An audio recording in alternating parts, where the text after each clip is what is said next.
Les amis, l'heure est grave. Le soldat Red Wing est tombé au combat.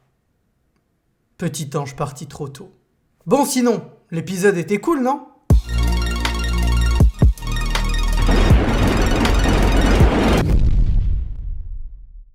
Salut à tous, comment ça va ? Moi perso, ça va super. Et franchement, c'est toujours un kiff d'être le vendredi parce que je me réveille, je prends mon petit déjeuner, 3 tartines, beurre demi-sel, pas de beurre doux, parce que beurre doux, pas de goût, donc aucun intérêt, un petit verre de jus d'orange innocent, et ensuite, je me cale sur le canapé avec mon cahier, mon stylo, et c'est parti pour The Falcon and the Winter Soldier. Aujourd'hui, c'était l'épisode 2, et en plus, aujourd'hui, c'est double dose de série, puisqu'il y a les épisodes d'Invincible qui sont sortis aussi sur Amazon Prime, donc je vais clairement me régaler. Enfin bref, que vaut cet épisode 2 ? Déjà, ça m'intéresse de connaître ton avis sur l'épisode, donc comme d'hab, dis-moi en commentaire ce que tu en as pensé, le positif, le négatif, tout ce que tu veux. Abonne-toi aussi si ce n'est pas encore fait, et puis voilà, ce sera très bien. Ah non, évidemment, la vidéo est full spoiler, comme d'hab, mais ça tu le sais déjà. Alors ce qui est intéressant dans cet épisode, c'est le traitement de John Walker, aka The New Captain America. Comme j'avais pu le dire en live, on voit bien qu'à la base, c'est un soldat exemplaire qui a toujours voulu servir son pays du mieux possible d'ailleurs, et il a été décoré de plusieurs médailles pour ça, pour les différentes missions qu'il a pu réaliser en tant que soldat.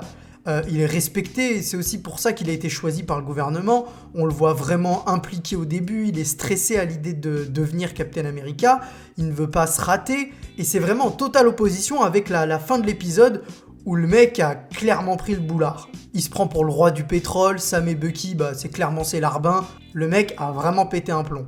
Autre chose, c'était marrant de voir la construction du personnage avec des scènes qui rappellent celles de Steve Rogers dans le MCU. Par exemple, le fait qu'il participe à une émission de télé, c'est comme Steve qui faisait des spectacles où il servait d'outil de propagande avec du coup là pour John Walker le côté plus moderne puisque c'est la télévision.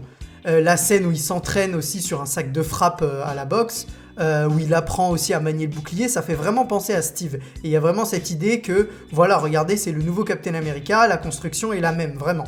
Donc j'imagine comme beaucoup d'entre vous on l'a trouvé détestable au fur et à mesure de l'épisode vraiment, mais son arrivée lorsque Bucky et Sam se font démonter par les Flag Smashers, là pour le coup elle est vraiment stylée quand il débarque en mode sauveur, tu te dis ah ouais il a vraiment les épaules pour être le nouveau Captain America. D'ailleurs il y a un petit problème avec cette scène, elle est vraiment très sympa et visuellement très jolie, mais au niveau des échelles de puissance et tout ça tu sens qu'il y a un petit souci. Je m'explique, déjà Sam, le mec a des flingues et des ailes, donc il peut tranquillement se mettre en position de vol stationnaire, éloigné des camions, et se mettre à tirer à distance sur les Flag Smashers. Non, lui, il va au combat au corps à corps, donc en fait, le mec se fait démonter. Ensuite, Bucky, il a malmené Steve Rogers quand même, donc il a malmené Captain America, et là, il se fait laminer par les Flag Smashers, donc je veux bien qu'il soit aussi surhumain, mais il peut au moins rivaliser un petit peu. Là, il se fait déglinguer hyper facilement. Et là où c'est encore plus bizarre, c'est que John Walker, donc le nouveau Captain America, lui, il débarque et il déboîte les mecs au début sans aucun problème. Là, on nous a pas montré pour l'instant qu'il avait reçu le sérum de super soldat, donc a priori, c'est ses capacités de base qu'il met en action, donc c'est vraiment bizarre que lui s'en sorte et pas les deux autres. Enfin, Red Wing, genre le truc c'est censé être une technologie de pointe, il est parfaitement calibré, et là, toutes les balles qui tirent, il y en a aucune qui touche les Flag Smashers, tout va à côté. Voilà, je voulais relever ça, dites-moi ce que vous en pensez, si vous êtes d'accord ou pas d'accord, mais je trouvais ça un petit peu bizarre pour le coup. Cet épisode c'est surtout la réunion entre Sam et Bucky, et comme on pouvait s'y attendre, c'est pas l'amour fou entre les deux, surtout que Bucky reproche à Sam d'avoir laissé tomber le bouclier, et là où j'ai trouvé que c'était très fort cette relation entre les deux, c'est le moment où ils sont en mode thérapie, et t'as Bucky qui dit à Sam que peut-être Steve s'est trompé sur lui, et que si Steve s'est trompé sur Sam, il a aussi pu se tromper sur Bucky, et tu sens vraiment que ça le touche vraiment, tu vois, il se dit « Ah ouais, si Steve s'est trompé sur Sam et sur moi, ça le touche vraiment plus profond de lui » et tu sens l'attachement qu'a Bucky pour Steve. Au-delà de l'héritage de Steve, j'ai beaucoup aimé les petites piques que les deux s'envoient, mais aussi les blagues qui je trouvais fonctionnaient bien, notamment le moment où ils se retrouvent pour la première fois et où ils échangent ces petites blagues autour des sorciers et compagnie. J'ai trouvé ça marrant. Et d'ailleurs, on voit bien que c'est comme on le pensait depuis un moment, que le duo va fonctionner comme les duos de flics que tout oppose, qui n'ont pas la même vision, c'est-à-dire un qui est plus à vouloir foncer dans le tas, l'autre qui est beaucoup plus stratège. On voit bien que ça va fonctionner comme ça, ce duo. J'ai vraiment hâte pour le coup de les voir évoluer ensemble, ou même en trio, parce que bientôt ils vont aller récupérer le baron Zemo a priori, et puis faut pas oublier qu'ensuite on va aussi avoir Sharon, donc vraiment j'ai très très hâte de voir comment ce duo, ce trio, ce quatuor va évoluer. Mais ce que j'ai trouvé le plus fou dans cet épisode, c'est l'introduction de plein de pistes pour la suite. On découvre notamment le personnage d'Azaya. Donc les fans de comics auront compris qu'on parle ici d'Isaiah Bradley, un soldat qui avec d'autres de ses compagnons a servi de cobaye pour des expérimentations qui avaient pour but de créer des super soldats. Et d'ailleurs beaucoup de ces cobayes sont morts, mais pas Isaiah Bradley. Et là où c'est important, c'est qu'un jour, lors d'une mission qui était a priori une mission suicide, il voulait vraiment se débarrasser de lui, et ben lui, avant d'y aller, il a volé le costume de Captain America et un de ses boucliers, et il est devenu au final le Black Captain America.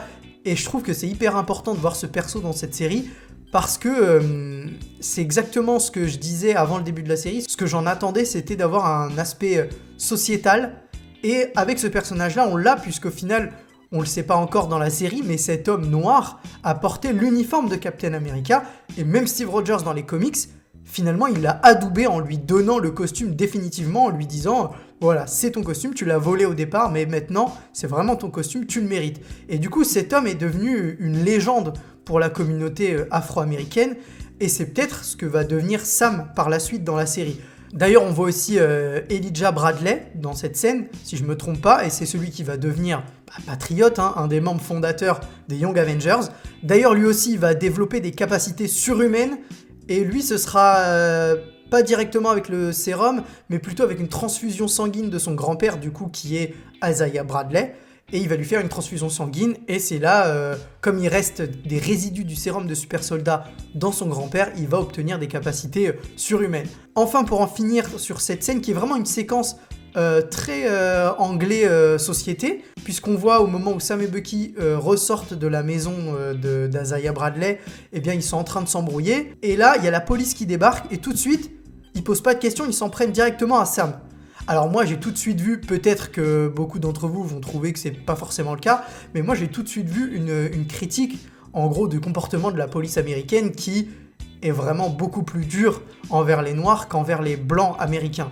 Donc moi j'ai vu ça comme ça, et c'est le cas puisque instinctivement ils posent même pas de questions, ils vont tout de suite vers Sam avant même de demander à Bucky s'il a un problème. Et peut-être que le problème, c'était Bucky au final. Donc là, j'ai vraiment trouvé ça hyper intéressant sur le côté sociétal. Il y a autre chose que j'ai trouvé très excitant dans cet épisode, c'est qu'en fait, il pourrait se passer plein de trucs par la suite, notamment avec Power Broker, qui est un personnage, mais aussi qui détient une compagnie, on va dire la compagnie Power Broker, puisque c'est elle qui, en fait, deal du sérum de super soldats pour augmenter les capacités des gens.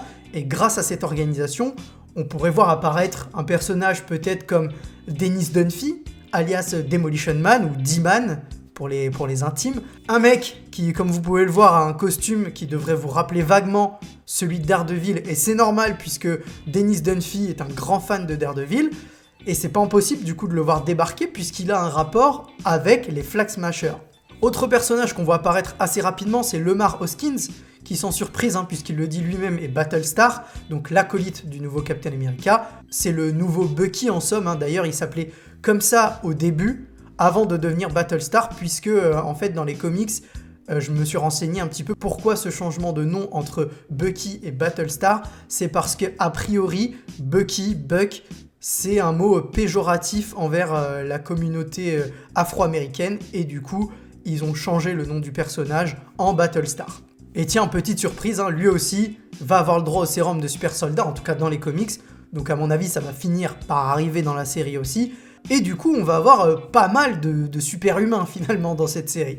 En tout cas, moi c'était vraiment un épisode très riche j'ai trouvé, et j'ai vraiment hâte de voir le suivant vendredi prochain. Bah voilà, on arrive au bout de cette vidéo critique, j'espère que ça vous aura plu. Si c'est le cas, pouce bleu, sinon pouce rouge. N'oublie pas de partager la vidéo, de la commenter et surtout de t'abonner si c'est pas encore le cas. On se retrouve bientôt. Ciao!